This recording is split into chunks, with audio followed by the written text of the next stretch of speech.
Hello and welcome to Samuel's Fortress. I'm your host Kirill, and today we have a very special guest on the channel, David Erhan. David is a Orthodox Christian YouTuber. He has a YouTube channel that deals primarily with Orthodox Christian theology. I will link down below to his YouTube channel if you want to check that out.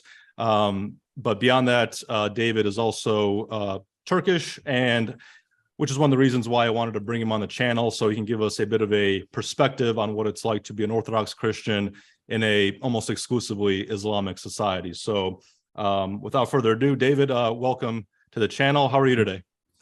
I'm glad to be here, Kirill. Just excited to kind of talk about some of the things that usually I don't talk about in my channel. My channel is specifically geared towards Orthodox Christianity, and I try to make it as little about myself as possible. Because I'm just more so, I suppose we can say, addicted to the, historical Christianity, specifically of the 4th and 7th centuries, is what I usually deal with. And I do get into kind of more contemporary theological issues and historical theological issues, such as, how we should understand the creed with relation to the filioque, whether it is true or not, specific Orthodox Christian doctrines, whether they're from scripture or whether they're from the church fathers themselves, and how it helps us explain certain things that are left unexplained by various different major religions like Islam and Catholicism, in terms of how we understand God in relation to creation, how we understand the person Jesus Christ. And that's generally what I will say my channel deals with. So it's very nerdy, a lot of long videos, a lot of citations. I will say, except for my lackluster presentation, it is indistinguishable from a PhD program in a sense. And I'm not trying to toot my own horn. It's just that, I basically like to make book reviews. I read books, I make notes of them, and then I make presentations based on those books, or multiple different books, or multiple different patristic writings. And sometimes it's about a specific topic where it gets, multiple different sources get used. So there's a couple of videos that I do, and they're kind of like more so playlist formats.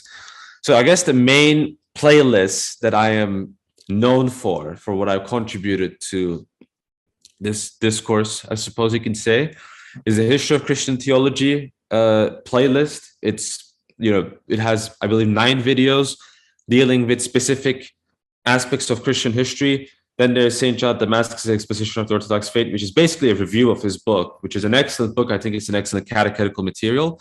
And the refutation of Oriental Orthodoxy, which is, it became my niche field, which basically is, a lot of people kind of ask me about it historically. And I eventually just decided to read up on it. And because there's so few resources and understandings about, explanations about it, especially from a Oriental perspective, even from an Oriental perspective, there's barely any explanation available online. So I undertook that task. So that's those are the 3 playlists you can say that I'm kind of known for. And I sometimes make, political videos, so to speak, but it's kind of like more so cultural stuff as well. I don't get too much into politics because I'm not American and I don't care about Turkish politics. So okay, I don't usually say too much. Yeah, I've noticed like your videos and mine, and I've been following your channel for quite some time, and I've kind of noticed we have kind of similar styles. Obviously, you're more focused on theology. I'm more focused on history, but kind of more like the book review and kind of like long format discussions on some pretty, I guess, obscure niche topics. There's some similarities there. So yeah, if anyone's interested in kind of more in-depth theological videos in relation to Orthodox Christianity, I would definitely recommend your channel. And I'll admit some of the topics you discuss go over my head a little bit, just as someone who's not, trained in theology or has spent that much time studying it. But it is definitely an excellent channel. Can you give us kind of maybe some personal background on yourself to whatever extent you feel comfortable? I guess kind of where you're from, where you grew up, just to give my audience a little bit of an idea of who you are. Yeah. So my name is a Turkish name. My family, in my home, we speak Turkish. We've been, we call ourselves Turk, we consider ourselves Turks, but ethnically speaking, because I make the distinction between kind of like being of that cultural identity, it depends from country to country. Some countries have an ethnic identity, Sure. I don't think Turkey is one of those countries. I think it's more civic and it's more cultural. And Okay. maybe we can talk a bit more about why that's the case. But Sure. ethnically speaking, I will say, I am Greek, Anatolian, and Laz, which is a Georgian subgroup. So Okay. many Turks have similar ethnic admixture as I have, and I think a lot of Turks, especially today, are mostly kind of like Anatolian. Very few of them are actually Turkish, to be honest with you. I mean, when I say Turkish, I mean Central Asian Turkish, but Right. this is kind of the reason for the civic identity. It's a complex history, I suppose. But Yeah. I was born in Norway, and that's because my family was living there, particularly due to economic reasons. And we moved back to Turkey when I was 9 years old, and ever since then I've been in Turkey. And ever since I think sixth grade, I've been in Istanbul or Constantinople, whatever you want to call it. Both are Greek names anyway. So it's interesting because people think that calling Constantinople Istanbul is like some weird thing that like is supposed to cause a fight, but like they're both Greek names Same for thing, the yeah. city. Yeah, so Istanbul just means Istinpoli. It's Greek for the city, so it means Okay, the same sure. thing. But I've been living in Istanbul since sixth grade. I had a time period where I did go to the US to study there for university. Okay. That's where I was baptized. January 6, 2019 is when I was baptized. It's the feast day of the Epiphany, the day that Christ himself was baptized, is the day, the feast day that I was baptized on as well. And so that was 3 years ago, basically. Really, I became Orthodox 4 years ago, I will say. Like the summer of 2017, I think, is when I started to become more and more convinced. Though I will say my reasoning at that time was more than lackluster, but now obviously I have better reasons to stay. And I cover that in my channel. And so, yeah, that's pretty much my personal background. My parents, well, pretty much everyone in my family is Muslim, at least in name. And this is a distinction I want to make pretty clear. And I think this is something, in different religious cultures is the kind of the same issues, that you have the actual religious people, and then you have the people who are religious in name only. They don't go to worship services. They don't really even pray. They don't even care about the religion. They don't even read the scripture of that religion. But they say, I'm a Muslim, I'm a Christian, I'm a whatever, right? That's what they say. My father is anti-religion, but my mom is a Muslim in name only. So I was brought up in a secular household where I didn't really learn or interact a lot with Islam in my own household. And to be honest, even in my own life, I've never been to a mosque. So sometimes people think, never. Yeah. Oh, wow. Well, only I went to Hagia Sophia when it was a museum, and I remember going to a mosque, but it wasn't when people were praying. It was as a touristic purpose. Okay, sure. So I've never gone to a mosque to pray. I don't know when's the last time my mom went to a mosque to pray. Probably a very long time ago. I do have relatives that are practicing Muslims, but they're aware of me being a Christian, and I think in a sense I can get along with them better because we had the religious worldview, whereas my parents kind of like. So I was brought up in this secularistic worldview, so I'm more familiar with the mechanics and the dynamics of the secular world. But I am aware of the way people understand Islam culturally speaking. I am aware of Islam and how it manifests in the political realm and manifests in the cultural societal realm in some capacity, specifically in Turkey. But as some of you may know, Islam in Turkey is a different kind of Islam in some capacity than it is in, for example, Egypt. And I'm not making some people can say that about Orthodoxy. I don't think it's the same matter because, for example, there's Aqidas and creeds that are different in different regions. And so there are different schools of thoughts and different ways these people do theology. Whereas in Orthodox, you don't really have anything like that, which is something that I like about my faith. But I suppose that covers enough. If I hope I haven't forgotten anything, but no. As I said, like my school, the school I was raised up in, again, it's like liberal school. Most people were not religious. It was fine for people to say they're not Muslim. And that's kind of one of the things that people have a misconception about Turkey is that in many of the big cities in Turkey, it's more than acceptable, not in the sense that morally, but rather societally acceptable. Sure. For people to say that they're not a Muslim or that they reject Islam or whatever. And a lot of these like weird syncretic stuff like astrology. They're really popular here in Turkey. Okay. I will say they're so popular that people make jokes of them in like television shows and movies. Like they are the comic relief characters so far. 5-10 years later, I don't know if they're going to be comic relief, but currently they are comic relief characters. But it shows that they are prevalent enough to be comic relief in the first place. Like Christians aren't used as comic relief because a Christian in Turkey is a really rare occurrence. Sure. Yeah, that's one thing I was planning to get into. But yeah, it's very interesting. Your kind of background. It's actually, as I'm listening to you talk, it's extremely similar to mine. You said your father is anti-religious. My father is also an atheist. Your mother is nominally Muslim. My mother is nominally Orthodox Christian. And to be honest, I kind of although I was baptized, obviously, into the Orthodox Christian Church as an infant. My family's been Orthodox Christian for centuries. I mean, we're from Macedonia, so I mean, probably as long as there's been Orthodox Christianity, we've been Orthodox Christians. But I did go through a quite lengthy atheistic period as an individual. I would say from the time I was a young teenager. But I kind of got back into Orthodoxy back in 2017. So it's kind of interesting you mentioned that. It's kind of around the same time that I got into the faith and whatnot. So yeah, a lot of similarities there. I guess the main question is since you're not from an Orthodox Christian family, like for me, it was kind of natural to go back to the church, and that's where I kind of came from. But what kind of led you to Orthodoxy? What kind of made you attracted to that particular faith as opposed to, becoming a Muslim in a more traditional sense? Yeah. So, well, being someone that was raised on the internet as I was, which is very unfortunate, but at the same time, it is fortunate in the sense that, I became exposed to a lot of different ideas, Yeah. So I was pretty much like my personal beliefs about religion and even really philosophy was I taught that religion was just something that they just pray to feel good about themselves. They go to a rite, they do ceremonies and stuff and whatever, waste of time, and they go back home and feel better. I thought religion was just basically that. In terms of the difficult questions of life or hard to understand life, I thought religion, philosophy, all of that stuff was unnecessary. No one had any need of it. That was my perspective when I, was growing up until I was, I suppose, 18 years old.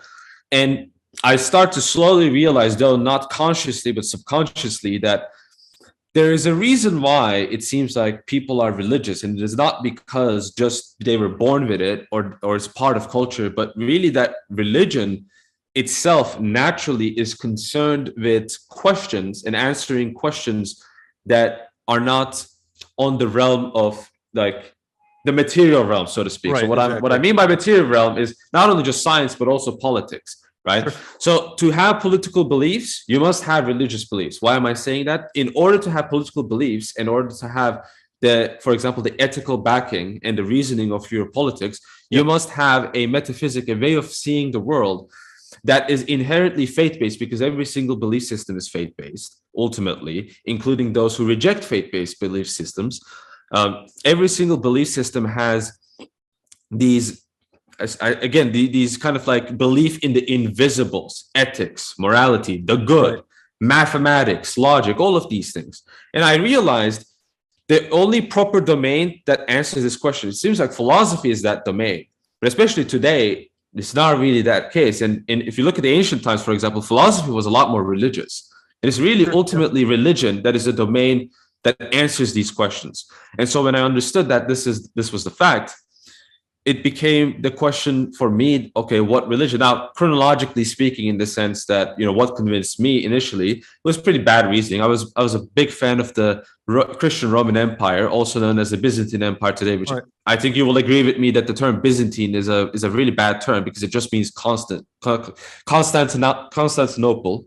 It doesn't mean in the name of an empire. It's the Roman Empire. But yeah, and I'm guilty of that on my channel. I use the term Byzantine all the time, but just to kind of specify what exactly I'm talking about, as opposed to like the Western pagan Roman Empire. But I agree, it's not the greatest term. Yeah. It's an unfortunate term, but I like to be autistic about that point. But what I'm trying to say is that I was a big fan of that, and I saw myself, ethnically speaking, of that, history. And so I thought to myself, okay, how can I be a participant of that history? Well, the only living thing that we have, either I can LARP as a Greek person, which I tried doing that and it wasn't a nice experience. And I gave that up and I basically said, okay, I don't even know Greek. Look, I might be ethnically Greek. Okay. Like I'll stand on that ground, but culturally speaking, I'm Turkish. I have a Turkish name. My family has been Ottomans. They have been part of the Ottoman Empire. I got to embrace that if I'm going to be honest with my own history. But I realized that, Orthodoxy is the only institution there is. Now, obviously, I think today that's a horrible reason. And I think even if you're like Orthodox, which I think is a great thing, if your reasoning is, well, it's because of my cultural identity, you need better reasons. And I'm saying this in the nicest way. You have to have better reasons. So maybe it's a good time to study into that topic and you might see some things that might surprise you. But okay, so I eventually start to realize as I went deeper and deeper into Orthodoxy is that, you know how in politics there is this kind of like dialectic of like the left wing and the right wing. Now, I'm a right wing person. I'll be honest on that regard. Like I'm a right wing person, right? But again, conceptually speaking, the today's left and right seems like an illusion. But when someone says I reject that and kind of like I'm like bringing the third position, right? Yeah. That sounds exciting. That sounds like an exciting alternative that no one really thought of, and it's very, it's something that's very interesting. Orthodoxy to me, in many regards, in many questions, and how I'm supposed to understand, like for example, the purpose of life. The purpose of life isn't just God exists, purpose of life end. The purpose of life is ultimately a communion and life with God himself and the participation of his divine characteristics, which we call divine energies. Yes. That answer, which is generally part of Christianity, it's in scriptures, is not in Protestantism, it's not in Roman Catholicism, but it's in Orthodoxy. That aspect is not in Islam, right?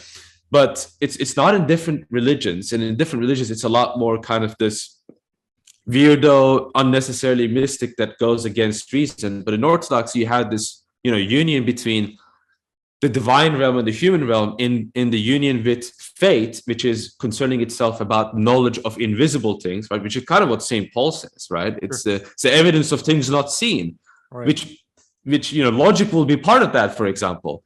Yes. And of the human realm, basically, it's a unity of these two principles, just like the human being, for example, is the unity of the principles of the immaterial principle, the soul, and the material principle, which is of the earth, the body. Or just like how Christ, in order to bridge the two realities, being the spiritual, supernatural being he is, incarnated as man to reconcile the fallen man to God. Now, again, these explanations, as I dove into Orthodoxy, I realized that this is not just some, fun thought exercise people did. It's a genuine religious experience, but it's also very logical. It also answers the questions of man's needs. And it's not, and this scheme doesn't really exist in many other religions. In fact, this scheme really only exists in this religion. And obviously, when I realized this, I entered into a cage stage in my life. But eventually, I started to realize as I matured a bit more and more, even though there might be semblances of what I'm talking about in different religions, ultimately, the interconnectivity of these principles in unison is something that I've noticed so far in my life. And I don't think I'm going to change my opinion on this, but human beings are learning creatures. And so we learn more and more as we learn that we know nothing, right? I don't think this is something that's going to change that much. And that's one of the biggest reasons why not only that I'm an Orthodox Christian, but I am remaining as an Orthodox Christian and talking about Orthodox Christianity. And that's pretty much kind of my perspective. If I miss any other kind of perspectives, then you can remind me. A lot of what you said is very interesting. And at the beginning, to be honest, because you kind of mentioned in the political sphere, like in the secular political sense, a lot of the ethical foundations, a lot of political ideologies rest on certain morals, a lot of ethics, but are kind of devoid of any, I guess, how do I want to phrase this? A lot of the ethics that are put forward are devoid of any real meaning or any real basis. For example, like when I was an atheist, I was also very left-wing, very socialistic, for example. I'm not anymore, but at the time I was, and I kind of had this kind of internal conflict. It's like, okay, my socialist, let's say, point of view or perspectives make a lot of ethical or moral claims. This is wrong, that's wrong, people shouldn't be exploited in this fashion. A lot of, I'm not going to go through every single socialist position, but I think people are familiar with the sense that, when a lot of left-wing people talk, they make a lot of moralistic claims to back up their political positions. But at the end of the day, I realized, what are these moral positions based in? Because if there's no actual lawgiver, if there's no actual objective moral order, then why am I inserting these morals into a political sense? It was very conflicting to me. It's like, okay, I'm making moral claims, but then there's no moral basis for these claims themselves. I think it's interesting that you point out like your reasoning behind it, is because usually when people, when we ask these questions, they kind of get incredulous and say, well, you just got to be a good person. But the point is like, what is goodness, right? Why do you have to be we're talking about something invisible, conceptual, invariant, right? And it relates to reality. And how do you know of this thing? Exactly, if you're all just material machines. Correct. Right? Yes. So you gotta have to basically admit that human beings themselves have. Well, first we gotta admit that there's some immaterial conceptual reality. Then you're gonna admit that human beings have somehow access of this reality. Maybe, for example, human beings themselves are constituted between those two things. So now you have the concept of the soul already, and you have the concept of the knowledge of these immaterial things. But now you have to justify this, and the justification question is a very important question, because justification is basically about, why should I even believe in this in the first place? Like, give me a reason to believe this belief. You can't just say, well, this is true. You can't just assert that something is true. You got to also point out a justification for what that belief is. And that's pretty much from my perspective how I kind of taught subconsciously again. But it really is understand that God is the answer to this dilemma. It to me is what made a lot of these things certain. And it's not easy, because then you have to you can't just accept vices and live according to them as if they're not they don't have a consequence. They do have a consequence, and it's difficult to deal with a lot of these things. But this is kind of the reality of it. Whereas, like, if we were to connect this with Islam, for example, what I see is in Islamic, heaven is, just the life of base pleasure. And I remember I had a conversation with a couple of friends of mine. Now they weren't Muslims, they were Turkish friends of mine. I knew them from high school. I met them again, and we were talking about this topic. And now one of them kind of jokingly said that, oh, in this regard, the Muslims are better because you have the huris in paradise and you can, have this kind of pleasure. And like, I was kind of like laughing, but then I realized, okay, there's kind of like, they're a bit serious about it. So I understood that something is strange about this kind of conversation. So I basically intervened and said, well, from our perspective, we're not saying that you're just going to be sitting there and just, doing nothing. That's not really what heaven is. Heaven is the really the principal access of the foundation and the base of the pleasures themselves, of the pleasure of knowledge, the pleasure of goodness itself. And we are getting to the base, the fountain of these very things themselves. So, if you're gonna like have, for example, the enjoyment of sexual relations in heaven, that's your understanding of heaven is. What I'm offering is the very ingredients of the good aspect of that pleasure itself. Isn't that more superior? I mean, it's like saying, would you rather drink the water from this plastic whatever, or would you rather drink it from the source? Everyone will say they will rather drink it from the source, because the source is more pure. And that's what I'm saying, is that we are enjoying the source of heavenly life, which is in God himself, from the source himself, which is from God. And how is this done? By union with God. How is union with God done? Well, it is done by the incarnation of Christ, as he took on human nature, deified and healed it from sickness in his own person. And so we become participants of his life, because we share the same human nature. And by sharing in the same human nature, he communicates the life that is proper to his divinity to us in our humanity. And so just like, Christ, who is God, who became man for us, we as men become like Christ, become like God by God's grace, not by nature, because that's idolatry, but by grace. in our salvation. And that's all, again, the ultimate goal of life, of salvation, is union with God, is to it's really it's not really even the purpose of life is achieving this. The purpose of life, that in general, is Christ himself. He is the blueprint, so to speak, of life itself. Sure. And I guess this all is of that is recapitulated in his life. And that's what's important for us to understand in relation to the doctrine of the incarnation, which, again, you don't see this in other religions. Some people claim that, the parallels are, this idea of like some gods who die and stuff like that, but they're not the doctrine of the incarnation. They don't have the same doctrine of God that we have, for example.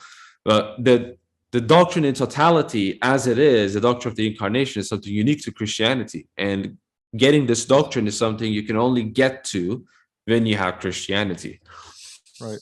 And I guess one of the aspects that drew me closer to Orthodox Christianity is kind of this is kind of something we talked about, but the idea of kind of like theosis, to like, it's like a path to how you should live your life, is, like you said, like Jesus Christ as a blueprint towards, obviously we can't become Christ-like, and for obvious reasons, we're not fully divine, but at least there's a figure there that you can, imitate to whatever point humanly possible. And that kind of, how do I put this, gives you kind of a roadmap to how you should behave as a human being, and something to strive towards. I mean, I think that's something that, like you said, is kind of lacking maybe in not only in other religions, but also in other understandings of Christianity, such as Protestantism and Catholicism. I don't really see an idea or a concept of theosis anywhere else outside of Orthodoxy, which I think makes it definitely a unique faith.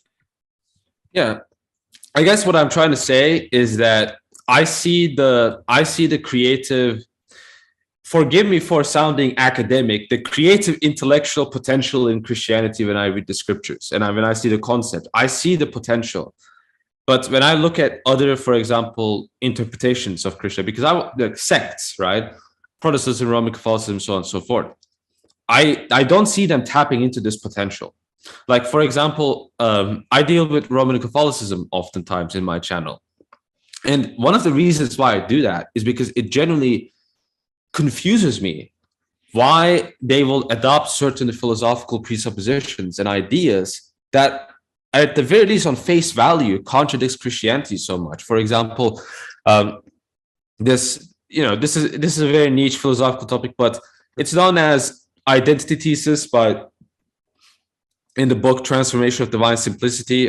Commonly today it's known as absolute divine simplicity, which is the idea that all of God's attributes, everything about God basically, is identical to the essence. That's basically the understanding of simplicity as this great equal sign. Now, we understand simplicity as not being composed, of being indivisible and being incorruptible, but that you can still have distinctions between the persons, distinctions between the attributes, both from the attributes that are distinct from God and also distinct from each other. And I see this, for example, potential. When I first became Christian, I realized that there's potential for these kinds of understandings. When I saw Orthodox Christians explaining this to me, I was pleased by it, even though I didn't think initially that this made a lot of sense or anything like that. I was pleased to see that potential was tapped into, because from my perspective, that's what I like to see. But then I listen to, for example, other Western traditions, and they don't tap into that potential. I mean, why would you be, for example, a Trinitarian and then just say that distinction is opposition, it's division, and the moment you speak of an actual distinction that you can speak about God, you are basically speaking about many gods? I mean, I can understand a Muslim taking that view. A Roman Catholic, a Christian, why will they take that view? Like, that's the last thing you will want to do. That's the very last thing that you will want to adopt in your theology. And so there's a lot of, as I said, untapped potential. Another example of this, I guess, even theosis, right? Or, deification by grace, the idea of uncreated grace. Why would you want to be like the other religions and say that, whatever saves us is a creature, like, for example, a Muslim or a Jew might say, that your salvation is done by a created, infused grace that's just an accident in your soul? When you can tap into that existing potential of admitting that you are participating the life of Christ that he has in his divinity due to his incarnation. Sure. And that life is transmitted to you through, for example, the sacraments, the prayers, the liturgies, right? The ethical acts that you do. So even if I didn't think this was logical, I will still be very happy to see this. And that will make me think, hey, this is, people are getting into this. People are realizing this. And to me, that's one of the proofs. And maybe this is a bit, people don't think the way that I do, and it's fine by me. But the way I think about things is that this is what made me understand reality as it is in a much clearer manner, so to speak. And it also connects the more ascetic spiritual practices with the more nerdy, itty-gritty, theological stuff that I'm getting into. There's actually a very close connection between them. And a proof of that will be the Hesychast controversy during the time of Saint Gregory Palamas, one of the greatest saints of the Orthodox Church in the 14th century.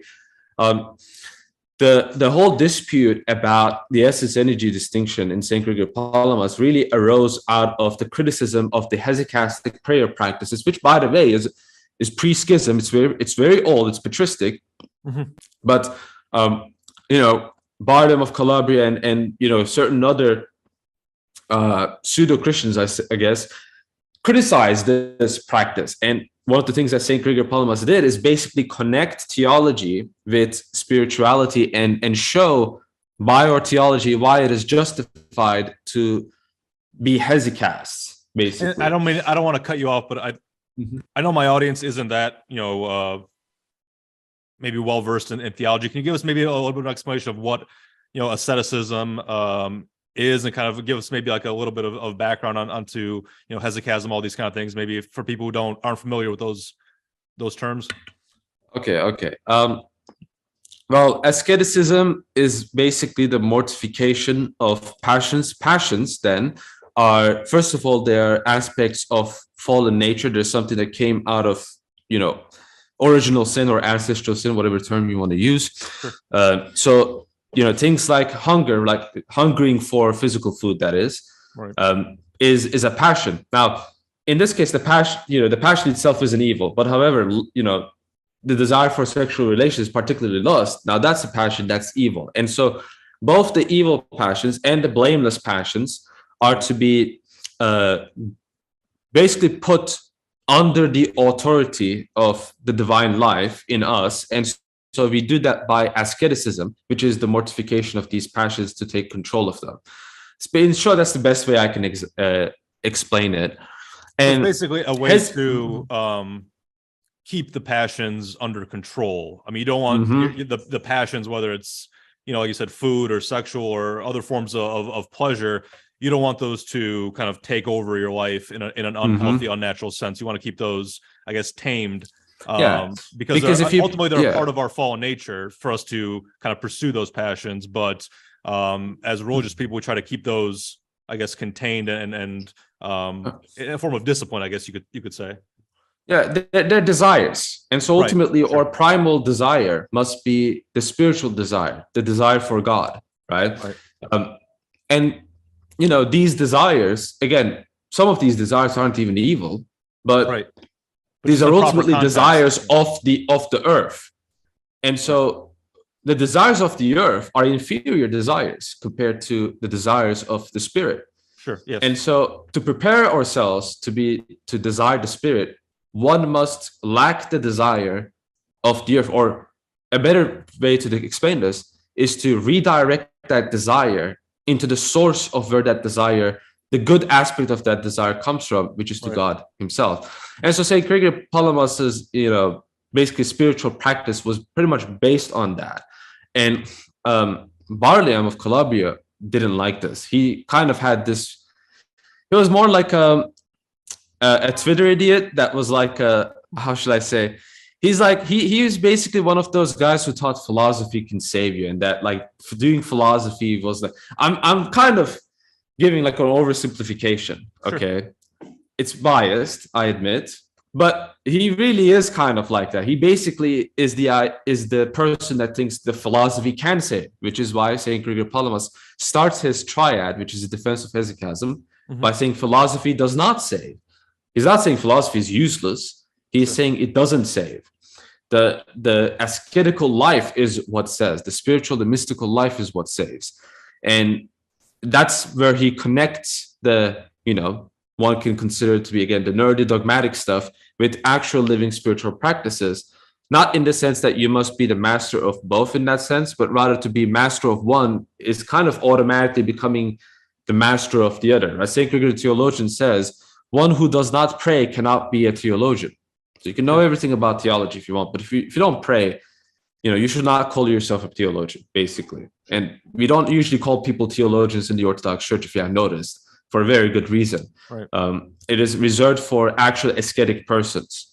Sure. And very few saints are called theologians in the Orthodox Church anyway. So that's kind of what I wanted to get into. Well, I don't even remember what the question initially was, but that's the fun with talking to me, is that you get into a lot of different topics, I guess. No, absolutely. So maybe to kind of get back into Orthodox Christian life in your country, first of all, the Orthodox Christians who live in Turkey, are they all part of the same church jurisdiction, or are you guys under the ecumenical patriarchate, or Yes. What jurisdiction? Yeah. Outside of embassies, which technically will not be the territory of Turkey anyway, all of the territories in Istanbul, Constantinople, whatever we will say again, sure, is under the ecumenical patriarchate. Yes. Okay. And I guess how many? I'm guessing it's a pretty small jurisdiction as far as actual people in there. Correct me if I'm wrong, but Turkey is like over 99% Muslim. So how many Orthodox Christians are actually part of that church jurisdiction? Well, you say 99%, right? And I don't know what exactly. I'm just kind of throwing that out. I know where that 99% comes from. It comes from the census of Turkey itself. Sure. And the census itself, the thing about that census is that everyone who's basically born and is registered is automatically kind of written as Muslims, unless the parents themselves are not Muslim. Okay. Right? So in the census, both my father and my mother are written as Muslims. Now, again, my mom is Muslim in name, so I guess you can record her, but my father, no. Like, categorically, no. But in the census, he's recorded as such. Maybe even me, and maybe I might be recorded as such. I don't even know if that's the case, but that's where the 99% comes from, really. You. Okay. So the 99, it's really not 99%. It's not the same 99% as Ethiopia's 99% is, I will say. I think, if you say Ethiopia is like 99% like Ethiopian Tewahedo Oriental, right? Then I can believe that, for example. I don't think that's by census, because the participation is really that high. But in Turkey, it's not the case. In Turkey, many places are secular. In fact, I think only 20% of Muslims in Turkey are pro-Sharia, which is a very low number, very, very low number compared to other Muslim countries. Incredible. And that has to do with, the declaration of the Republic in 1923, which it was based and established on secular values. And the person who established it is Atatürk, who is basically the hero of Turkey. So secularism has a lot of credit here. You can't really destroy it easily in Turkey. If even the most hardcore Muslims, is at least rhetorically, have to pay some respect and obeisance to the idea of the Turkish Republic, which includes secularism. Okay. So there's that interesting aspect to it. I was going to ask you, so the majority of Muslims are almost all nominal. Based on what I'm hearing from you, most Turkish Muslims don't go to like a mosque often. They don't pray often. It's kind of like a minority. So let me quote you from my cousin, who is a practicing Muslim. The only people that go to mosques are old uncles that vote for Erdogan. Okay. The only like liberal Republican like persons that go to mosques in Turkey are like the old style CHP. That's the opposition party, like the old people from that party who are kind of like they're like Muslim, but like they hate Muslim. I suppose like for example, if they go to the doctor, they want the doctor to be clean shaven, for example. Okay. But they go to the mosque, they pray, right? Okay. So those kinds of people. So I won't say it's mostly nominal. Like I just think that there's a lot of nominal people, yes, but it also depends on the region. Like in Konya, for example, Konya is basically the South. Whatever the South for the US is, Konya is that, but like 10 times, basically.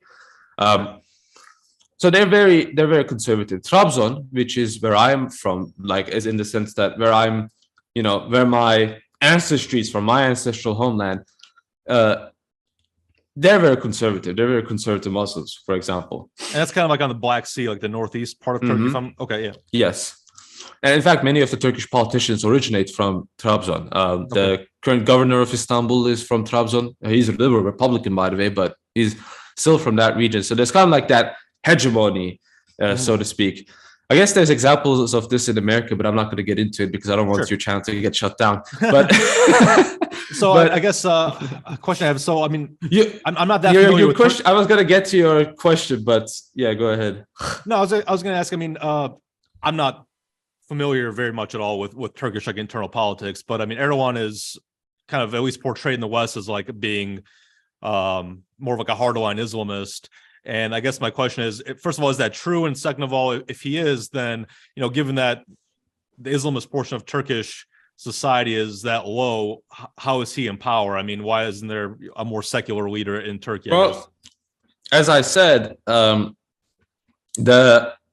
pro-Erdogan uncles, not only are there many of them, but they have a lot of influence, micro-influence over their families, for example. So it's not just them voting. It's their wives voting. It's their children voting that way. So it's more like a more of. So obviously, there's people my age. Okay. So there's obviously my people my age in Turkey. Many people my age that go to mosque and they are pro Erdogan supporters. In fact, I was recently in a gathering like that to kind of listen to what these people are saying. I was invited by them, so I basically just listened and then just.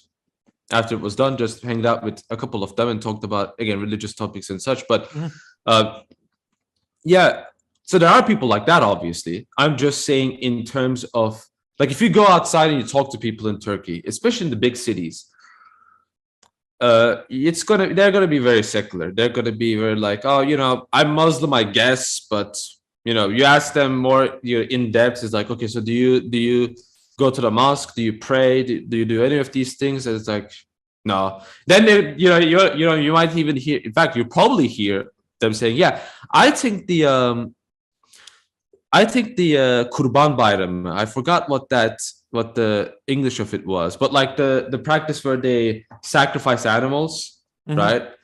And they cut them in the halal way, as they say it."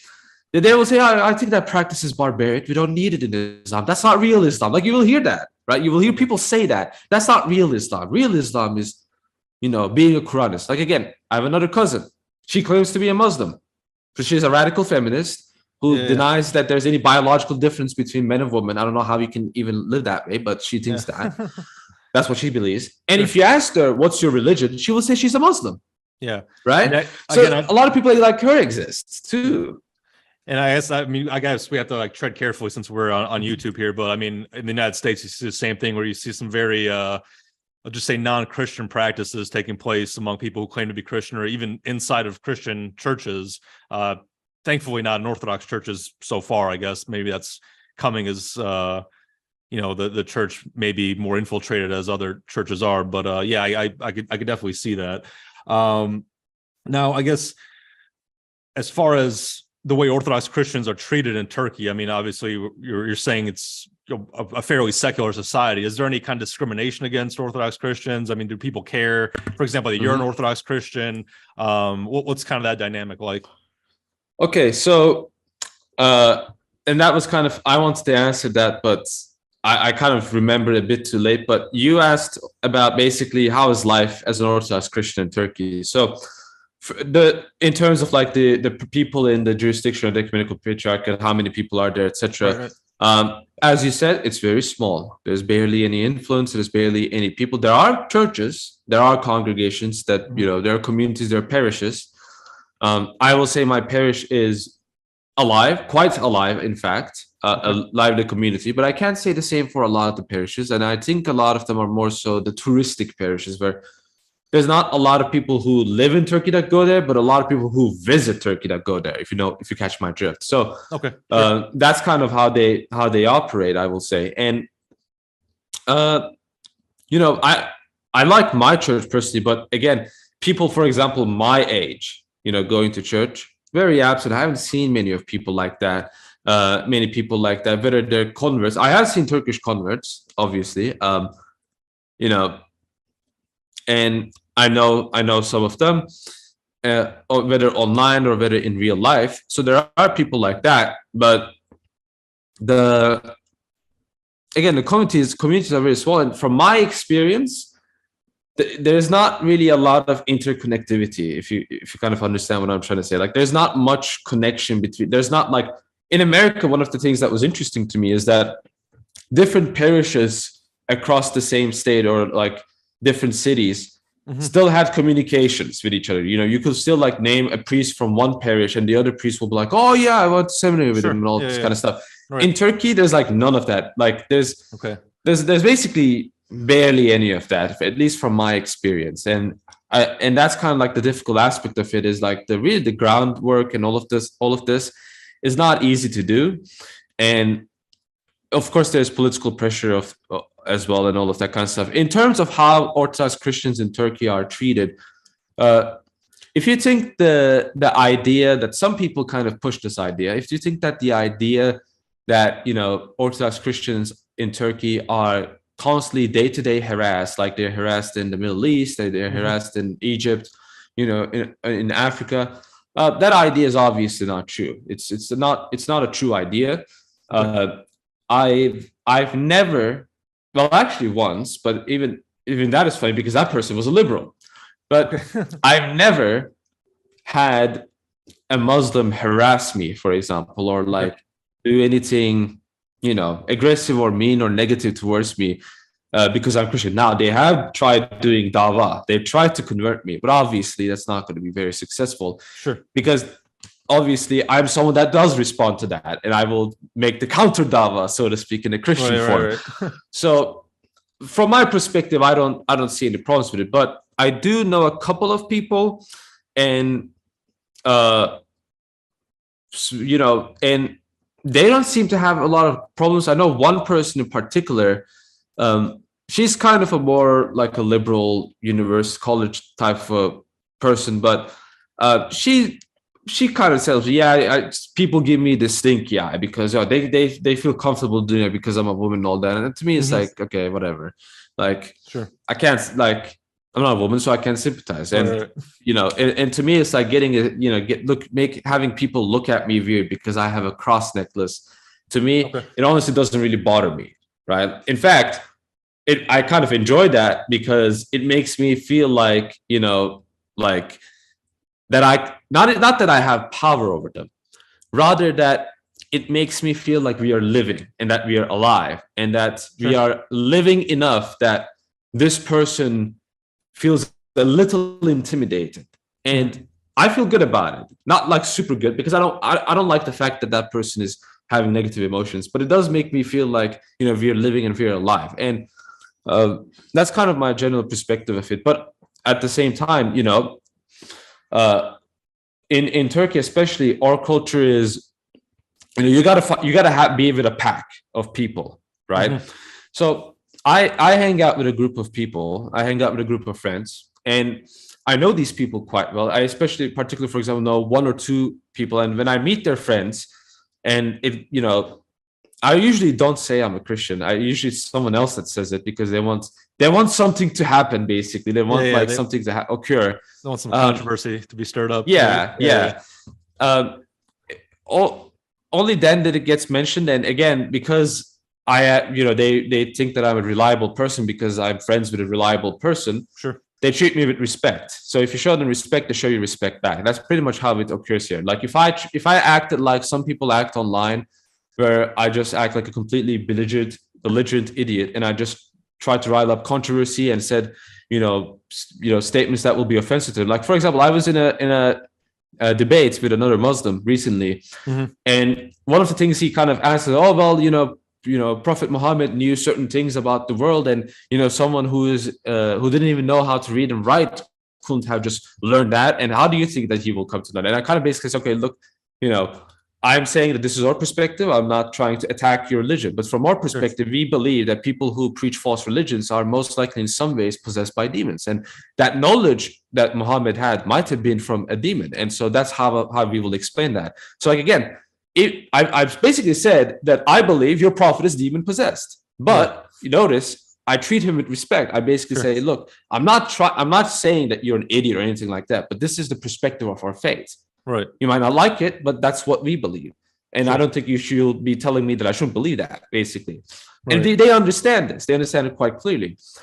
Just like how I understand clearly that when they're trying to make their, in my opinion, very bad arguments against the Gospels, where they say that the Gospels they weren't written even by the apostles themselves and all of these kind of, I understand that they're not trying to say that I believe in anonymous authorship. It is, they're basically saying that, well, that's what I see about it, and I'd like to see counter evidence to that. And I think that, even though I think the argument is bad, that request is certainly reasonable. And that's one of the things that surprised me about religious discourse, is that I thought in religious discourse, people usually didn't allow you to be open-minded, because that was the meme, right? Oh, religion is for closed-minded people people who can't tolerate other opinions. Well, I haven't really seen that kind of attitude ever, and I've been religious for 4 years so far.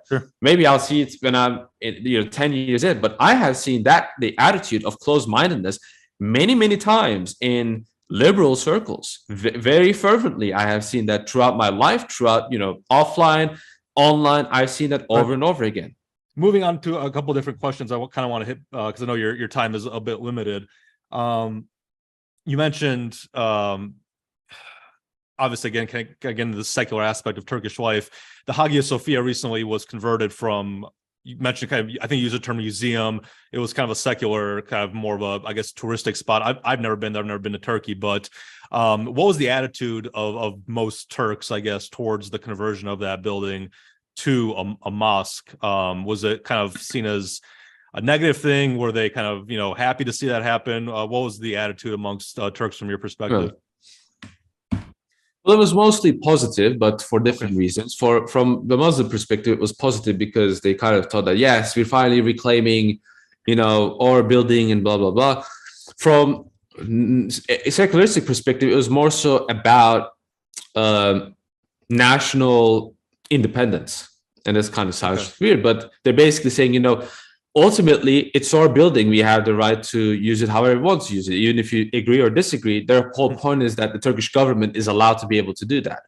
And, I think from a political standpoint, is that an unfair argument? I don't really think it is. But I do think that converting the Hagia Sophia into a mosque, well, if you're going to do that, then that's obviously, the reasoning is obviously to kind of make a point, a gesture. It is not because you don't have enough churches, you don't have enough mosques. Right. Oh, the mosques are full of people. Mosques are, they're not really that full. I'm not going to say they're empty.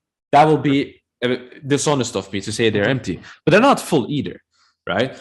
So it's not because of the capacity and things like that. In terms of that, to me, again, for me, whether it's a museum or whether it's a mosque, to me, it's the same. If it's not a church, then it's used. If it's not a church, it's used improperly. Whether it's used as a museum or whether it's used as a mosque. Right. For example, the advantage of it being used as a museum, I suppose, is that it is not being used as a temple to worship false idols. The advantage of it being a mosque, for example, is that people have to pay some kind of reverence to that building. They can't, go into the Hagia Sophia dressed like a prostitute, for example, right? But if it was a museum, that was normal, right? They could do it. Yeah. So there's like advantages and disadvantages, and because of that, to me, personally, I don't really care about it too much. But I do understand. I'm smart enough to understand that it's more so a political gesture rather than, the spiritual understanding of it. And to me, yeah, a lot of people kind of get into this territory of, we're going to liberate Constantinople and Hagia Sophia, and I kind of want to talk about it because I want to make it clear that I will not, dislike seeing something like that. I guess that's very risky of me to say, but I'm not someone who will dislike seeing that. Sure. But my priority is personally rather the Christianization. So for some people this might sound crazy, but if Turkey was to be Christianized, then I'd be fine with them having Istanbul. I'd be fine with us having Istanbul. If Greece has it, okay. If they're gonna have it, then let them take it. If they can't take it, then why complain about it all the time? That's kind of what irritates me about these kinds of discourses, is that a lot of people get very sentimental about territory. Well, the first thing I'm saying is that your own land and clay. There's a lot of problems you need to have fixed, right? In Greece, recently they punished someone. They punished a priest for serving liturgies during the Fauci happening. Okay, right. I saw that. Yes, yeah. I was shocked. To be honest, I saw that. I couldn't believe. I'll be honest with you. A country like that, I don't want a country like that to take land. Okay, right. Whether it is mine, whether it's someone else's.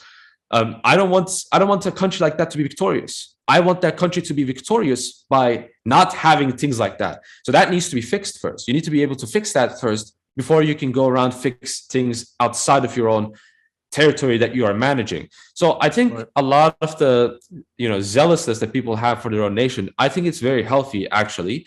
But I think the unhealthy aspect of it, because I do believe in patriotism, I do believe in nationalism, but what I don't believe is crying and complaining and doing nothing about it, right? And this is kind of like my perspective about these things. Like, for example, in the Armenian stuff, right? Sure.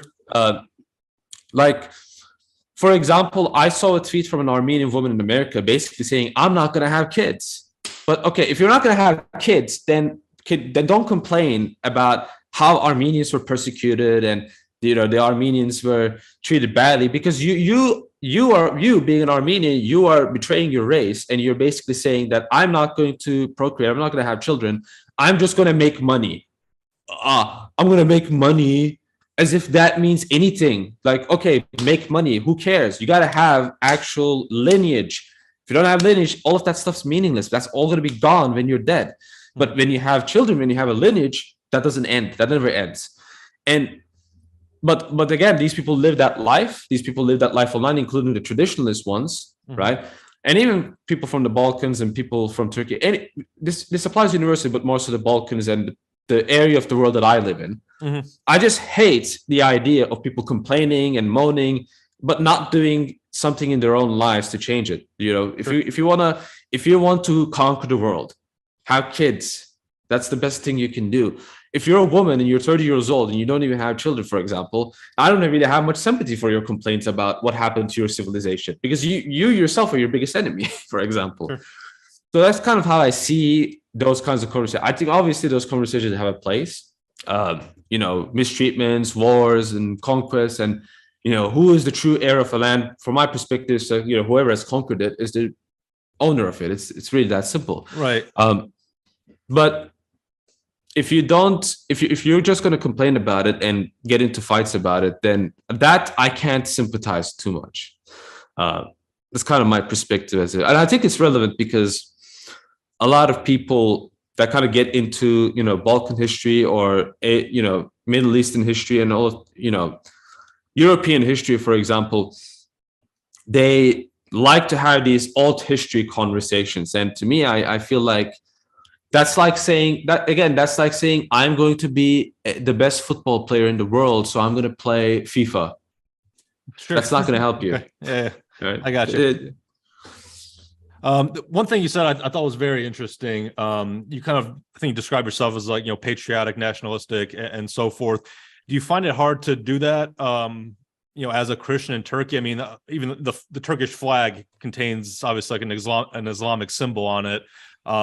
There's obviously kind of like the crescent moon and star and whatnot. I mean, do you find it hard to have nationalistic feelings towards, for example, a country that uses Islamic symbols, or that's kind of at least, presents itself to the world as an Islamic state that has an Islamic ruler. Are you conflicted at all? As an Islamic history and all of that. Right, Yeah, right. That's a great question. It's actually an excellent question. So the way I see this is, first of all, I make a distinction between, religion and ethnic nation. There's connection between the two, but they're still distinct, and that's an important distinction made. Secondly, you talked about the flag. The Turkish flag is not original to Islamic civilizations.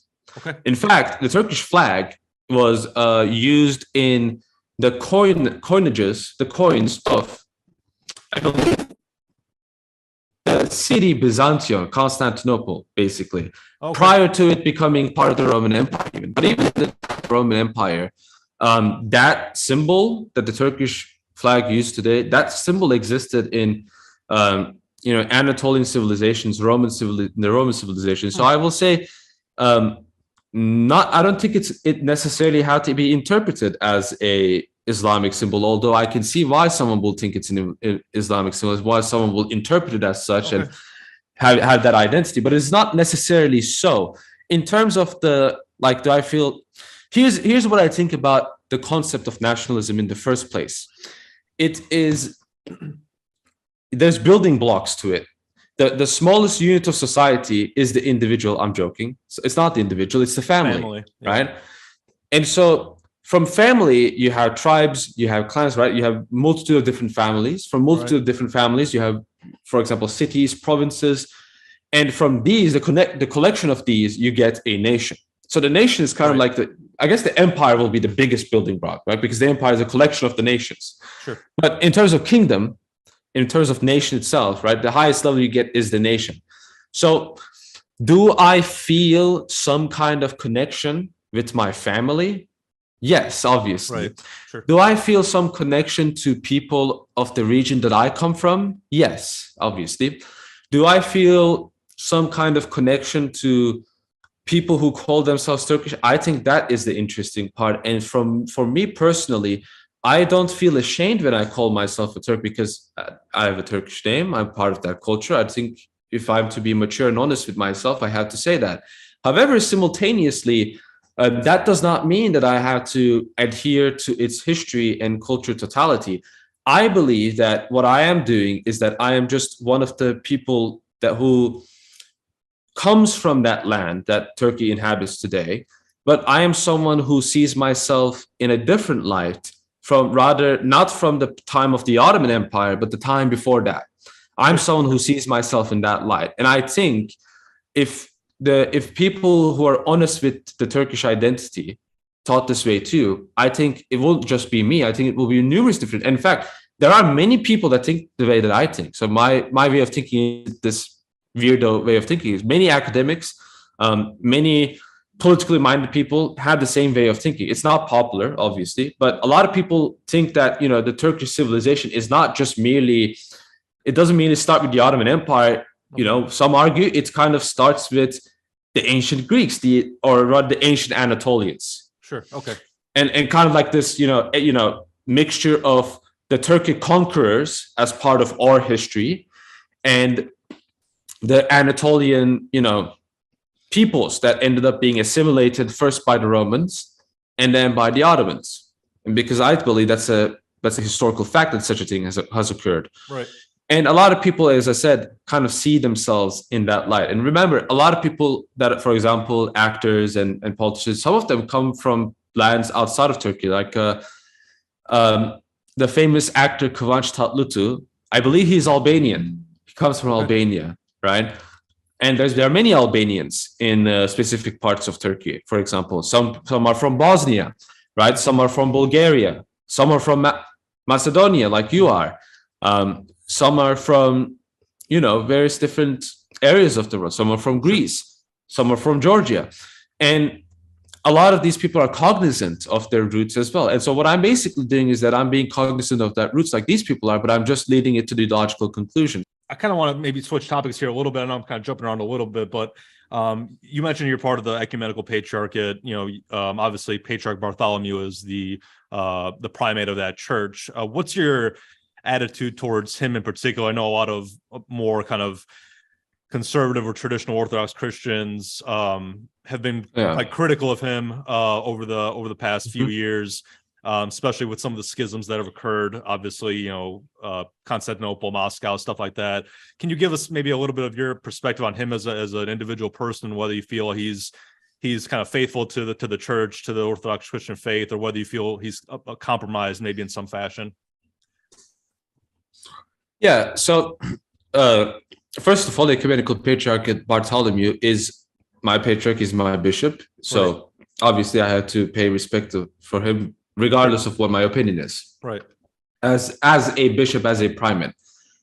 Secondly, in terms of, let's talk about the political realities. The reality is that particularly the Greek lobby, which is comprised of the bishops as well, Ecumenical Patriarchate, less so the Greek church, but still in some capacity, is very much in connection and on the same side as the Biden camp. And I'm not a big fan of that. In fact, I hate that. I don't like that. But the reality is it is also part of the self-preservation intention, particularly on the side of the Ecumenical Patriarch. And I just believe that it is better to be preserved in Turkey as it is than to try to be preserved by the Bidenites, whose whole intention and purpose is to destroy people like you in the first place. So does Patriarch Bartholomew have good intentions or the same intentions that we have as traditional Christians? I don't know. To be honest with you, I don't really know. Does he do things that he shouldn't do that goes against his mission as a patriarch? I believe he does. I believe he makes certain statements. I believe he engages in certain ecumenical participates in ecumenical, not even dialogue, but like just things, conferences and such, that I think he shouldn't. I'm fine with dialogue between different religions. What I'm not fine is trying to make a religious ritual out of these dialogues. That is NWO stuff. And you're talking about like the concept of like ecumenism and maybe like ecumenism, yeah. Okay. Stuff like the Assisi stuff gathering, right? Like no Orthodox bishop should be in Assisi gathering and stuff like that. No, we don't participate in this, but the Abu Dhabi faith gathering stuff that they're doing, like no Orthodox should participate in things even remotely similar to those kinds of things. Do these things happen? Yes, very rarely, but they do happen, unfortunately, and we have to be honest about it. So, as I said, he's a bishop. I think he is part of the Biden lobby. I think he is part of the Biden team, so to speak, as a self-preservation purposes. But my main problem is more so, I'm not even going to say archbishop. He doesn't even deserve that title. Elpidophoros, like, he is the bigger problem. I think he is the potential. He is, as the invader of the episcopal see, he is the person that we should avoid the ecumenical patriarch of becoming. Now, thankfully, the Greek Synod has actually condemned him for the baptism scandal. Right. So there's a significant part of Greek church that is vehemently and openly opposed to Elpidophoros. Now, in a formal sense, is Elpidophoros a bishop? Unfortunately, he is. So he is still a bishop of the church. However, the way I treat him and understand is as this second council states, which was presided by Saint Photius, there are certain bishops who preach heresy bareheaded are not to be considered in a dignified sense as bishops of the church, but rather enemies of the church. And so that's one of the consequences of Canon 15.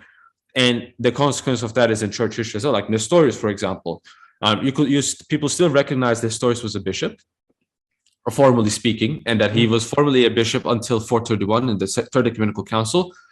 But many people, for example, refuse to call him a bishop, for example. Okay. And that's how I see, because again, he is completely in bed with the liberal agenda. He is completely adopted all sorts of worldly ideologies. He is completely trying to subvert the church, and people like him should be openly challenged and rejected. And that to me is the more negative trajectory of the ecumenical patriarchy that I will be very uncomfortable to see it happen. Now, I'll tell it to you straight. Like, if Elpidophoros became the ecumenical patriarch, I can tell from a perspective of my parish, my parish will definitely not sit well with that. My parish will definitely be one of the groups that will try to do something about it. Okay. And I know there are different parishes that will do something about it as well. But at the end of the day, I think the situation, particularly in the Greek jurisdiction, it's tough. It's difficult. The Greek jurisdiction is a lot more, it's the establishment jurisdiction, so to speak. And so it has a lot of these establishment figures, and it's relying on these kinds of mechanisms and bureaucracies. Whereas, for example, ROCOR is a lot more down to earth, it's a lot more informal. So a lot of people can become part of the ROCOR administration, for better or for worse. For those people who aren't familiar, it's the Russian Orthodox Church outside of Russia. Yeah, but I want to make it clear that, again, there is no such thing as the good jurisdiction. And I think there's a reason why God has permitted it to be so, because the point of the jurisdiction is that they have different administrations. It's not that there's a different faith, but there are different administrations.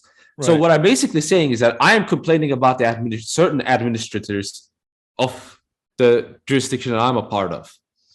And I think, the fact that I am able to do that, unlike, certain groups where they can't do that, because if they did that, that will be against religion, is kind of a comforting thing. But it has to be righteous judgment. We have to kind of know what we're talking about. And generally speaking, kind of questioning bishops, questioning priests, unless you have good discernment, is usually not something that I will recommend people doing.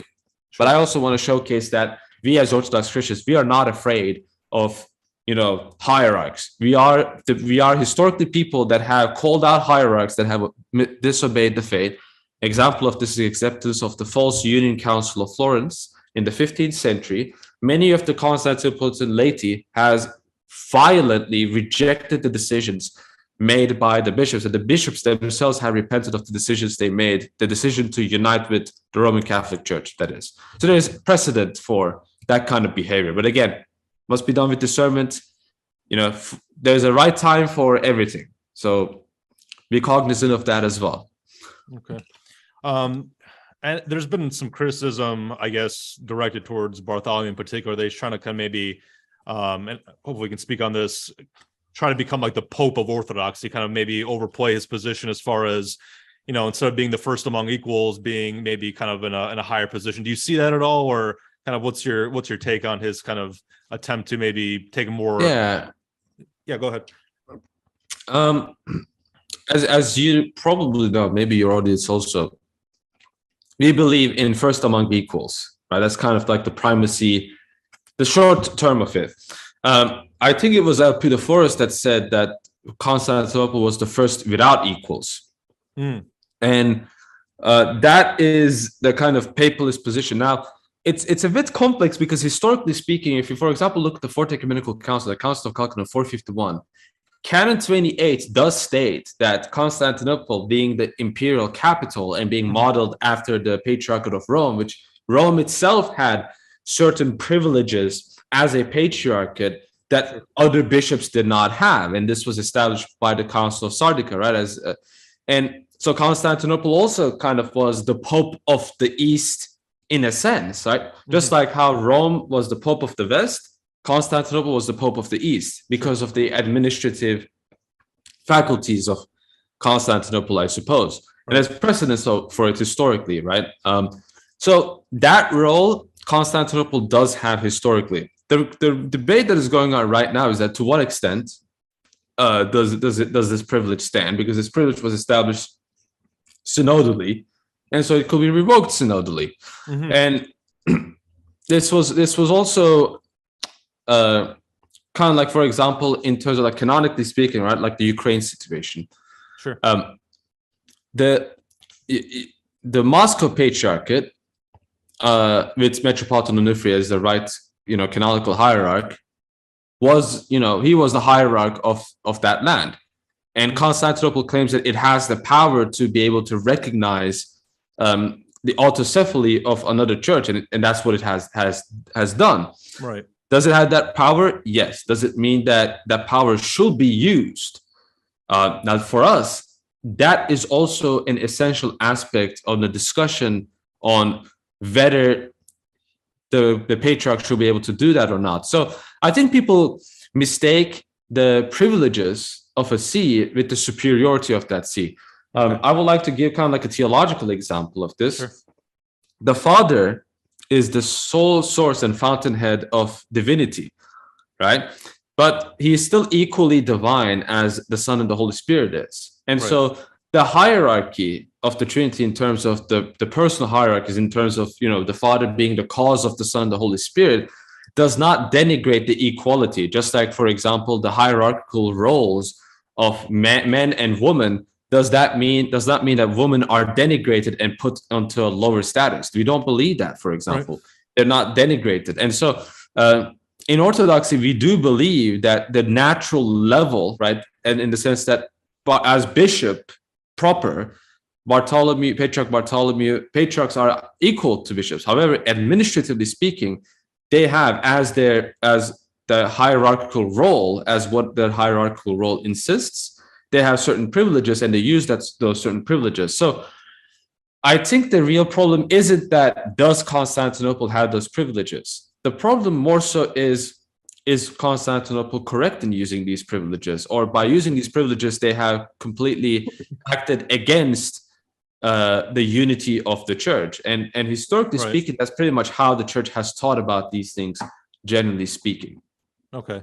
And do you ever kind of, now this is definitely a hypothetical question, but do you see like another jurisdiction, maybe like Moscow, taking the role of kind of I know there's like the old idea of Moscow as like the third Rome or whatever. Do you ever see like the Moscow Patriarchate taking the role as kind of the first among equals in the future? Do you think it's always going to remain Constantinople? I think they try to, some of them at least. I think they're trying to.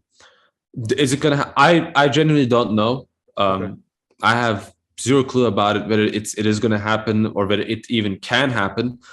They try, but in terms of Third Rome, I think, and by the way, I want to kind of make myself clear here. In terms of Ukraine, I actually support Moscow's decisions. I think Moscow is in the right, generally speaking.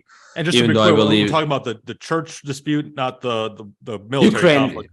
We're talking about the church dispute. Okay, just to be clear. Okay, not the military. Okay. I'm not talking about. Sure. I forgot that there was even that in the first place. I just don't want the audience to be confused. Like, what you're talking about. Okay. Don't send NATO attack dogs on me. But no, I'm talking about the church dispute. Sure. But what was I talking? I forgot in midst of that clarification. Talking about like an aspect of Third Rome, you support Moscow's position. Yeah, Third Rome stuff. Yeah. As I said, I don't know, but I think someone might just say, well, when the Second Rome is still standing, what's the need for the Third Rome? If someone might ask, and the Second Rome might refer to the ecumenical patriarchate in that sense, not in the political sense, but in the kind of like the spiritual placeholder sense. Because in terms of liturgy, I think the ecumenical patriarchate does have certain like placeholder aspects of the imperial coronation rites and such in the divine liturgy itself, which is quite interesting. As kind of like they see themselves as the heirs of the Roman Empire as well, as a continuation of that, which I think is actually beautiful. But so that's why, like, I don't know much about it. I don't get too much into these discussions. I know a lot of people really hate the idea of the Third Rome, and I know some people that really love the idea. Kind of, I know it's an idea that's. I know people really love the idea as well. Right. I just don't know, because that's not my forte, and I can't talk too much about things that I don't know much about. Otherwise, I will fit the Turkish stereotype too much, because there's kind of like the stereotype here where, like, if you ask for directions, right, like to someone who doesn't know the directions, the person is going to go, oh yeah, just go forward. Yeah. And they just want to seem like they're helping. They just want to feel like they're helping someone, even though they're not actually helping. and something that just kind of popped in my head now, because you mentioned kind of obviously the church dispute between Russia and Ukraine is a thing. Obviously in Montenegro, there's a dispute between the Serbian faction versus the Montenegrin faction. Recently, I'm not sure how close you follow it, but the schism that occurred in the 1960s between the Macedonian church and the Serbian church finally got resolved recently. So I guess my question is, a a lot of times when I talk to Catholics, or you listen to kind of Roman Catholics speaking about, the issues with Orthodoxy, a lot of times they'll mention how the idea that we have national churches is a source of unnecessary conflict. And that's one of the things that kind of turns them off to Orthodoxy, is that we have these materialistic earthly disputes as far as church jurisdictions, national identity, stuff like that. Do you think at the end of the day, maybe, why do we have national churches, to the extent that you can, answer that? And, is it a negative or a positive thing? Well, I will first say, in terms of Roman Catholic versus Orthodoxy disputes, I mean, I find it ironic that they will complain about others being material and other churches caring about material things, when one needs to just look at 10 minutes of Roman Catholic, medieval history, and that argument is already against Roman Catholicism, completely and utterly refuted. Investiture controversy is one of those examples. But in terms of like the way that the church operates, I mean, if you don't like it, first on a bare, and I'm willing to defend it, but like, if you don't like it, then you don't really like Christianity, right? Okay. Because Christianity itself operates under, the jurisdictional autocephaly system. I mean, Cyprus was one of those autocephalous churches. It was granted autocephaly in an ecumenical council. Many churches were granted autocephaly. So this autocephalous structure that the Orthodox Church operates under, guess what? That means that's from the early church. So if you don't like that, you just don't like Christianity completely. You just hate it. Sure. And that's what I generally see from Roman Catholics, is that they don't argue what actually is in terms of Christianity, but rather what will be better for Christianity. Sure. But one thing I see with the centralized thing is that we need to understand what's the aim of a centralized structure and what's the aim of a decentralized structure. Mm-hmm. The advantages of a centralized structure, and we could talk about disadvantages too, and it's going to be very interesting in this part. The centralized structure has many advantages. It is very good when it comes to just making decisions, right? Just making new decisions, giving new directives, giving new developments. Right? It's very good at that. I will admit. A decentralized structure is very good at defending what already exists. Right? You try to attack a decentralized country, it's going to be very difficult. Try to attack a decentralized network, it's going to be really difficult. Now, try to make a decision on a decentralized network, it might not be easy to do that, right? Sure. So those are the pros and cons. But one of the cons of decentralized structure is that it's very easy to subvert, right? Just attack the top and the entire system gets destroyed. Right. And that's what we're seeing with Roman Catholicism. Yeah. But look at the decentralized structure. Subvert one side, but the other side, the rest of it stays fresh. And here's the point that I'm trying to get, is that, did you notice one of the cons of the decentralized structure is that you're unable to make new decisions and give new directives, whereas the centralized structure can do that? Well, that's precisely what we are trying to do. We are trying to not make new decisions. We're trying to not make new directives. We are trying to preserve what has been given to us from the time of the apostles. Whereas if you want to develop and evolve doctrines, yeah, sure, Roman Catholicism seems like the excellent religion, but at that stage, you're not a religion because you're developing new things. But if you're trying to safeguard what has been passed down and inherited to you from your forefathers, right, from your spiritual forefathers, then the Orthodox structure is the perfect structure. It's the perfect ecclesial structure to be able to maintain that. So when people say that, oh, you believe in the same thing as the early church believed, that's exactly the point. Yeah. That's exactly the point, my friend. Yeah. And now, I want to also make this note. This is going to be a very important note. Some people might say, for example, oh, you only have 7 ecumenical councils. You don't have ecumenical councils after the first 7. That's a meme argument. That's a false argument. We have ecumenical and dogmatic councils even after the 7 ecumenical councils. First of all, we had the Photian Synod, the 879, which rejected the filioque. We had the Hezekiah Synods in the 14th century. It's considered for us the 9th ecumenical council. They're also called the Palamite Synod. They're celebrated in the Divine Liturgy in the second Sunday of Lent, the Sunday of St. Gregory of Palamas. The Council of Blacherne in 1285. It's a dogmatic. It's not an ecumenical council, but it's certainly a dogmatic council. It's a dogmatic response to the theology of the filioque as given by the Roman Catholic Church, as it appeared to us, under the person John Beckus, for example. And it's a repudiation of the Council of Lyons. The Council of 1484 in Constantinople was the official repudiation of the False Union Council of Florence. Now, prior to that, months after the False Council of Florence, there was a council of Eastern Patriarchs, Antioch, Jerusalem, Alexandria, where they condemned the Council of Florence. And there's a Council of Jerusalem 1672.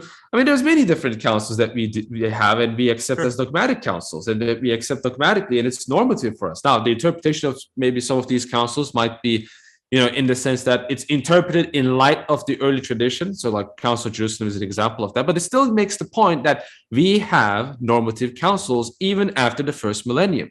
So we can still have councils, we can still make normative decisions. But what we cannot make, and what the structure is designed for us to prevent us making this, is making new decisions, bringing in new doctrines, new ideas, new theologies. And that's precisely what we are trying to avoid here in the Orthodox Church. So, okay, I will grant that to the Roman Catholics. The centralized structure has its benefits, but those are benefits we don't want to have. We don't want those benefits. We hate those benefits. No, I think those are very excellent points. I mean, I think that like I said, the decentralized structure of Orthodoxy is the main factor that contributes to the stability and the unchanging nature of the faith and of the doctrines and throughout the centuries. That's definitely an excellent point. And remember, people make the ethnic church argument, right? Well, try to find a genuine theological difference between these ethnic churches. Let me help you out. You're not going to find any. You're not going to find any. No, and the disputes between like the Balkan churches, like Macedonia, Serbia, Montenegro, all those controversies. I mean, there's really no actual religious or theological difference. I mean, we're arguing over, maybe some linguistic, which bishop is, the head of which church or which liturgical language is used. But at the end of the day, I mean, there's really no theological difference between any of those churches, even the Russia-Ukraine controversy. So I guess another benefit of maybe comment on this as well on the national churches, I mean, is that people get to hear, liturgical service in their native language and their local vernacular. Whereas, in Catholicism, there's, obviously this is, changed, I guess, since Vatican II and whatnot. But, there's kind of like the predominance of Latin, whereas in the Orthodox, there's more deference to local vernaculars and to the local language. So I think that's also a good benefit that we have. Yeah, though we must also say when it's in the vernacular, it's not in the common vernacular, it's in the highest form of that vernacular language. For example, in English, it will be the King James version of English, for example, right? Or like Old Church Slavonic, for example, in the okay. And I guess along those lines too, I'm just curious, in Turkey, I mean, when you go to church, I mean, is it in Greek, the liturgy, or? Well, yeah, it's in Greek. There is one church that does every month. They do Turkish liturgy once per month. There's other churches where the liturgy is in Greek, but they do certain prayers like the symbol of faith, for example, the Our Father prayer. They do it in Turkish, for example. Okay. So that's still done. Do you understand Greek, or are you not that familiar with the language? I am. Let me just say, I am in tune with the liturgy. Okay, sure. Not like totally in tune, but I am in tune with the liturgy. I know what prayers are being said when certain statements are being made and such. Right. Okay. And I guess to kind of wrap up, what do you see as kind of the spiritual future, I guess, of your country, of Turkey? I mean, do you see kind of an Islamic revival? Do you see a kind of further secularization? Do you see maybe like a renaissance of Orthodox Christianity? I mean, again, these are hypothetical questions, but you living there, what do you sense as kind of Turkey's future in that sense? Yeah. Well, I don't really know much. Well, in terms of the spiritual direction, I think we're going to see more secularism in Turkey. I think the idea of like an Islamic revival I think it's a cope. Let me explain why it's a cope. Because in terms of like religions themselves, like different religions in the West currently is a poison that is trying to infect traditional beliefs. And Christianity was the first target, and it's been attacked. It's been its priority target for centuries, basically. Right. And now different forms of Christianity in the West have been completely succumbed by liberalism. Right. But with Islam, that attack, in my personal opinion, really started with 9/11. But yeah, I would say even 9/11, but it really started with the refugee crisis as well. That's the second kind of stage of it, where a lot of Muslims start to move to Europe. Mhm. And kind of before that as well. And what's the point that I'm trying to make? I remember when people were talking about a refugee crisis, they were panicking because they think, oh, these Western countries are going to become Islamic because of the demographics and such. And I was guilty But of that now I myself too. realize, Yeah. and now I That it's realize, probably the other way around. They're going to get secularized. yeah, Like the West isn't becoming Muslim, the Muslims are exactly. becoming secularized. Yeah, and now that I look now, like one generation hasn't even passed, and I'm starting to see, hijabi Muslims wearing the rainbow flag and stuff like that. Right. And I, you know, something is, something is happening here, and I'm seeing that here in Turkey as well. I'm seeing people again. The example of my cousin, the feminist cousin. Obviously, she is in line with that whole thinking. You know what thinking I'm referring to. And there are many other people who claim to be Muslims that are in line with that thinking. And they go even as far as to say that, according to the scholar research done by XYZ person, actually, same-sex relations in Islam is completely fine. That's what, like, for example, that's what they claim. I don't even think that's true. Obviously, that's, to me, in my opinion, that's false. That's not true. The point that I'm trying to make is that those attacks are happening right now. And I don't think they're going to survive those attacks. I think there's going to be real changes, because one thing that people don't realize until it happens to them is that they don't realize how effective and dangerous the claws of the global elite are. They really know how to manipulate people. They're really, really good at it. Yeah. Even if they fail, they manage to accomplish what they do because they have the media, they have everything. They have the academia, they have media, they have the politicians, they have the law, they have everything. Right. All right.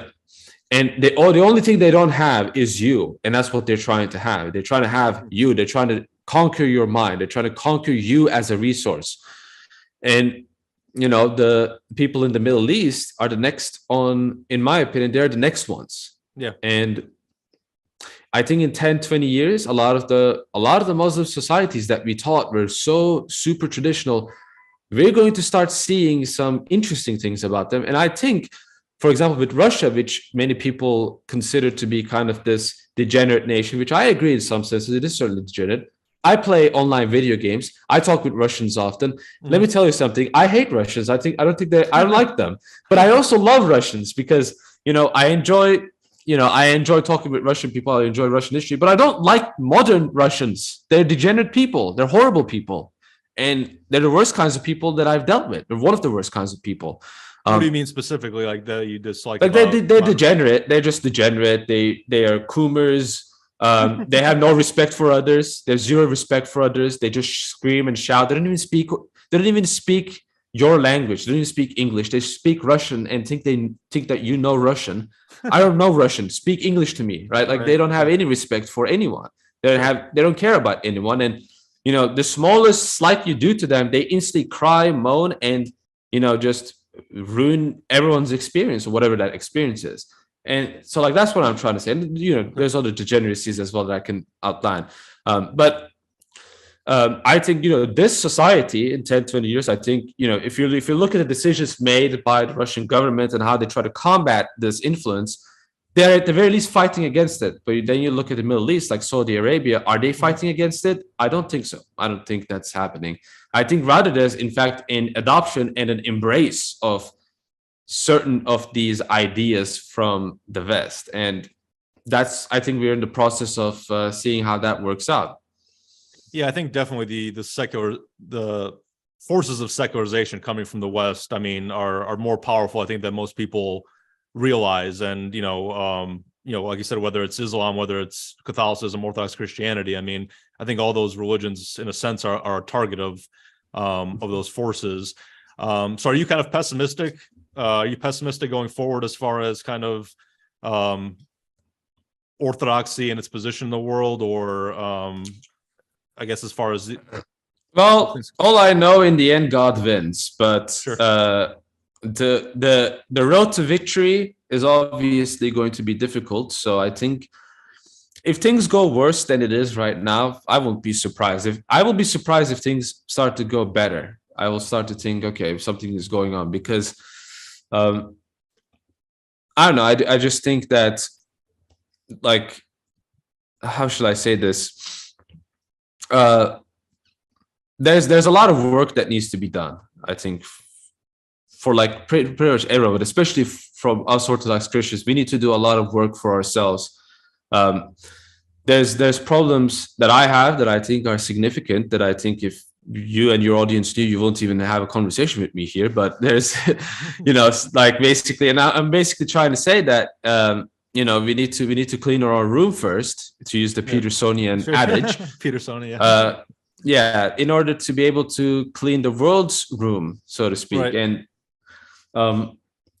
God, here's what God does. God awakens us up to do this, and sometimes he permits tragedies and catastrophes to occur in order for us to be awoken, to be even to take action. And right, yeah, I think the current like conflict in Ukraine, for example, I think that's an example of it. I think something's gonna come out of it that pretty much every single one of us is not gonna like it, right?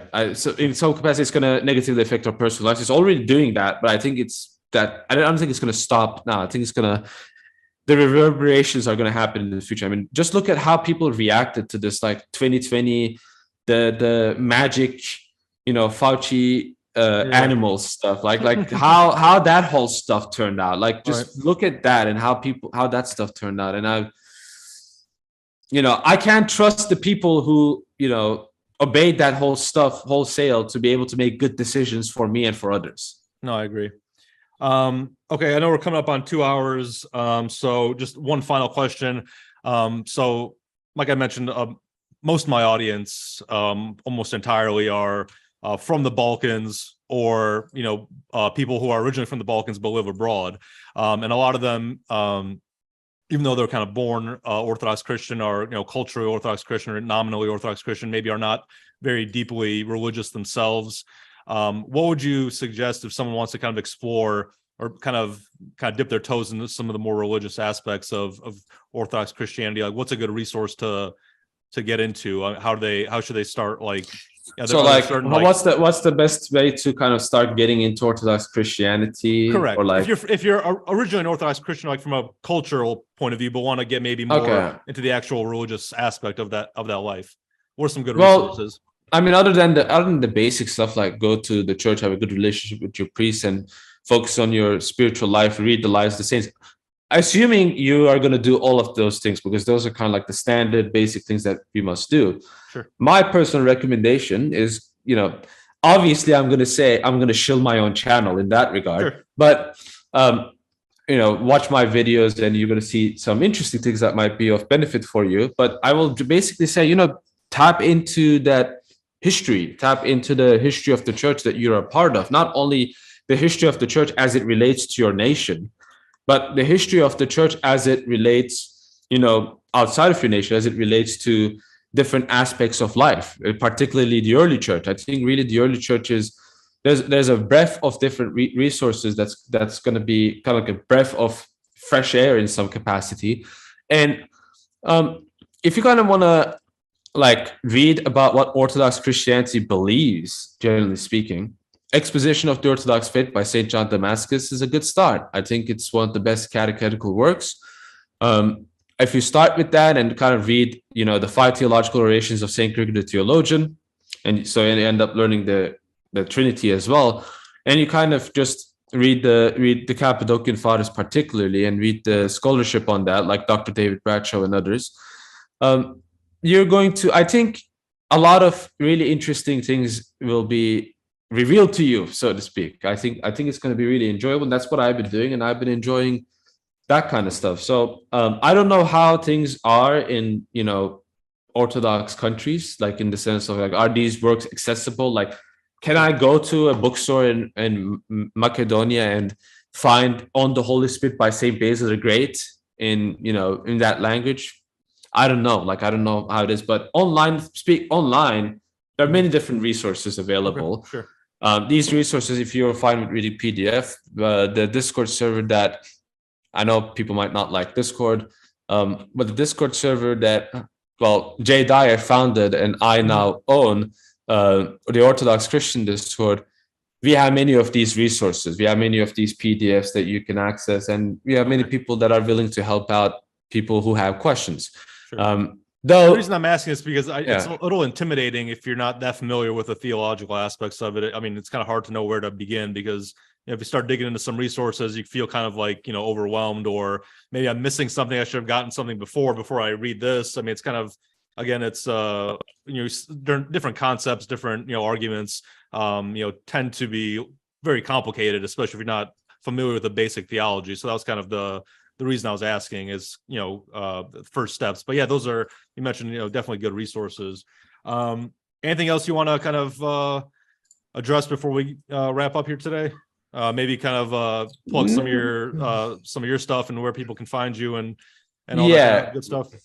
Yeah, well, I'm on YouTube, David Erhan. I also used to go by The Real Medvite, all of them in no spaces, right? I'm on Twitter, David Erhan, at Medvite Acolyte. So you can find me there as well to see my tweets. I tweet sometimes, but my YouTube channel and my Twitter has my linktree.com. I have a link tree where all of my, all of the places where you can find me are available. So maybe you can put that in the link in the description. Yeah, I'll link all the YouTube channel and the Twitter. Twitter page. And I have a Discord server as well for those who are Orthodox Christians. So maybe you can join there and talk to some people and ask questions. There's a questions channel where people can ask. And I will say that people in that particular server are generally more calm, right? Because one of the things about Discord servers particularly is that it's not like interacting with people in real life, where like there's a lot of like the mechanisms are very different. So they might have a lot of behaviors. People online might have a lot of behaviors that might be perceived as rude. That is actually normal online behavior, for example. And I noticed that some people have a difficult time distinguishing both. Right. Well, Dave, this was a great discussion. I definitely learned a lot about the Orthodox Christianity in Turkey, and it was nice to kind of hear about some of your background and stuff. So thank you again for coming on the channel, and maybe in the future we can meet up again, discuss some other topics if you're interested. Yeah, I'm fine with it, especially if it's something that I can definitely talk about. I'm happy to be here, and it was nice having a conversation with you. Absolutely. All right, David, you have a good day. Yeah, you too. Bye-bye.